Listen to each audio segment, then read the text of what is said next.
നമസ്കാരം.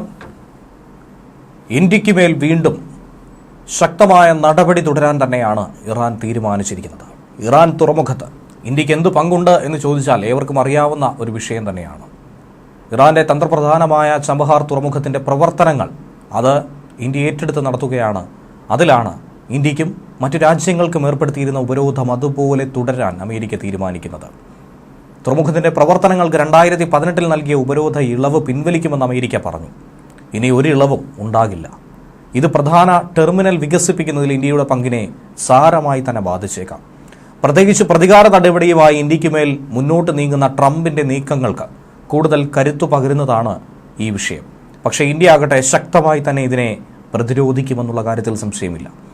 2025 സെപ്റ്റംബർ 29 മുതൽ പ്രാബല്യത്തിൽ വരുന്ന ഈ തീരുമാനം ടെഹ്റാനെതിരെയായിട്ടുള്ള വാഷിംഗ്ടണിന്റെ പരമാവധി സമ്മർദ്ദ പ്രചാരണത്തിന്റെ ഭാഗമായാണെങ്കിൽ പോലും ഇതിനെ ഇപ്പോൾ നോക്കിക്കാണുന്നത് ഇന്ത്യയുമായിട്ടുള്ള ഒരു വെടിക്ക് രണ്ട് പക്ഷി എന്ന് പറയുന്നത് പോലെ ഇറാനെയും അതുപോലെ ഇന്ത്യയെയും കൂടുതൽ കഴുത്തു ഞെരിക്കാനുള്ള ഒരു നീക്കമായി തന്നെയാണ് വിലയിരുത്തുന്നത്. Iran freedom and counter proliferation act പ്രകാരം പുറപ്പെടുവിച്ച ഇളവ് US പിഴകൾ നേരിടാതെ ഇന്ത്യക്കും മറ്റ് രാജ്യങ്ങൾക്കും തുറമുഖത്തിന്റെ പ്രവർത്തനം തുടരാൻ അനുവദിച്ചു. പാകിസ്ഥാനെ മറികടന്ന് അഫ്ഗാനിസ്ഥാനിലേക്കും മധ്യേഷ്യയിലേക്കും ഒരു വ്യാപാര പാത നൽകുന്നത് കൊണ്ട് തന്നെ ഇന്ത്യയെ സംബന്ധിച്ച് ഏറ്റവും തന്ത്രപ്രധാനമായ പ്രാധാന്യമുള്ള ഒരു തുറമുഖം തന്നെയാണ് ചബഹാർ തുറമുഖം. സെപ്റ്റംബർ 16 അമേരിക്കൻ സ്റ്റേറ്റ് ഡിപ്പാർട്ട്മെന്റ് പുറത്തിറക്കിയ ഈ പ്രസ്താവനയിൽ ഇറാൻ ഭരണകൂടത്തെ ഒറ്റപ്പെടുത്താനുള്ള ട്രംപിന്റെ പരമാവധി സമ്മർദ്ദ നയവുമായി ഈ തീരുമാനം പൊരുത്തപ്പെടുന്നുവെന്ന് പറഞ്ഞിരിക്കുന്നു. പിൻവലിക്കൽ പ്രാബല്യത്തിൽ വന്നാൽ ചബഹാർ തുറമുഖം പ്രവർത്തിപ്പിക്കുന്നവരോ IFCAയിൽ വിവരിച്ചിരിക്കുന്ന മറ്റു പ്രവർത്തനങ്ങളിൽ ഏർപ്പെടുന്നവരോ, അതായത് ഇന്ത്യ ഉൾപ്പെടെയുള്ള രാജ്യങ്ങൾ IFCAയ്ക്ക് കീഴിലുള്ള ഉപരോധങ്ങൾക്ക് വിധേയരാകുമെന്നാണ് മുന്നറിയിപ്പ്. അതായത് ഇറാനെയും ഇന്ത്യയും ഇത് സാരമായി ബാധിക്കുമെന്ന ഭീഷണി ട്രംപ് ഉയർത്തുന്നു. ഇറാൻ ഭരണകൂടത്തെയും അതിന്റെ സൈനിക പ്രവർത്തനങ്ങളെയും നിലനിർത്തുന്ന നിയമവിരുദ്ധ സാമ്പത്തിക ശൃംഖലകളെ തകർക്കാനുള്ള അമേരിക്കയുടെ വിശാലമായ നീക്കമായി ഈ ശ്രമങ്ങളെ നോക്കിക്കാണേണ്ടിയിരിക്കുന്നു. അമേരിക്കയുടെ ഈ നീക്കം അത് ഇന്ത്യയെ എങ്ങനെ ബാധിക്കുമെന്ന് ചോദിച്ചാൽ ഇക്കാര്യങ്ങൾ തന്നെ വ്യക്തമാണ്. കാരണം ഒമാൻ കടലിടുക്കിലെ ഉൾക്കടലിലെ ചാബഹാറിൽ ഒരു ടെർമിനൽ വികസിപ്പിക്കാൻ ഇന്ത്യ നേരിട്ട് പങ്കാളിയായിരിക്കുന്നു. ഇന്ത്യയുടെ ഈ തീരുമാനത്തിന് കനത്ത പ്രത്യാഘാതങ്ങൾ ഇതിലൂടെ സൃഷ്ടിക്കപ്പെടും.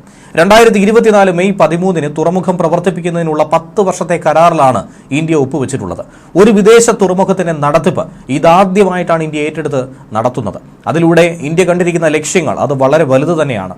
പാകിസ്ഥാനെ ഒഴിവാക്കി അന്താരാഷ്ട്ര വടക്ക് തെക്ക് ഗതാഗത ഇടനാഴിയിലൂടെ അഫ്ഗാനിസ്ഥാനിലേക്കും മധ്യേഷ്യയിലേക്കും ഇന്ത്യൻ ഉൽപ്പന്നങ്ങൾക്ക് വലിയൊരു കവാടം തുറന്നിടുക എന്നുള്ളത് ലക്ഷ്യമിട്ട് തന്നെയാണ് 2003 ചാബഹാർ വികസിപ്പിക്കാൻ ന്യൂഡൽഹി ആദ്യമായി തീരുമാനം കൈക്കൊണ്ടത്. പക്ഷേ ഇറാനാകട്ടെ അന്ന് അതിനോട് അനുഭവപൂർവമായ തീരുമാനങ്ങളൊന്നും പങ്കുവച്ചിരുന്നില്ല. ഇറാന്റെ സംശയാസ്പദമായിട്ടുള്ള ആണവ പദ്ധതിയെ ചൊല്ലിയുള്ള അമേരിക്കൻ ഉപരോധങ്ങൾ വർഷങ്ങളോളം ഈ തീരുമാനത്തെ മന്ദഗതിയിലാക്കി. ശേഷം 20 വർഷങ്ങൾക്കിപ്പുറം ഇന്ത്യ ശക്തമായി തന്നെ മുന്നോട്ട് പോയി. ഇന്ത്യൻ പോർട്സ് ഗ്ലോബൽ ലിമിറ്റഡും ഇറാന്റെ പോർട്ട് ആൻഡ് മാരിടൈം ഓർഗനൈസേഷനും തമ്മിൽ ദീർഘകാല കരാറിൽ ഒപ്പുവെച്ചു. ചബഹാറിലെ ഷാഹിദ് ബെഷ്മി ടെർമിനലിൽ ഇന്ത്യയുടെ പ്രവർത്തനങ്ങൾക്ക് വേണ്ടി വർഷം തോറും പുതുക്കിയ കരാറിൽ 2016 കരാറിന് പകരമായിട്ടാണ് ഈ തീരുമാനം. തന്ത്രപ്രധാനമായ വിതരണത്തിന് വേണ്ടി ഇന്ത്യ ഇതിനോടകം പല രീതിയിൽ ചബഹാറിനെ വിനിയോഗിക്കുന്നുണ്ട്.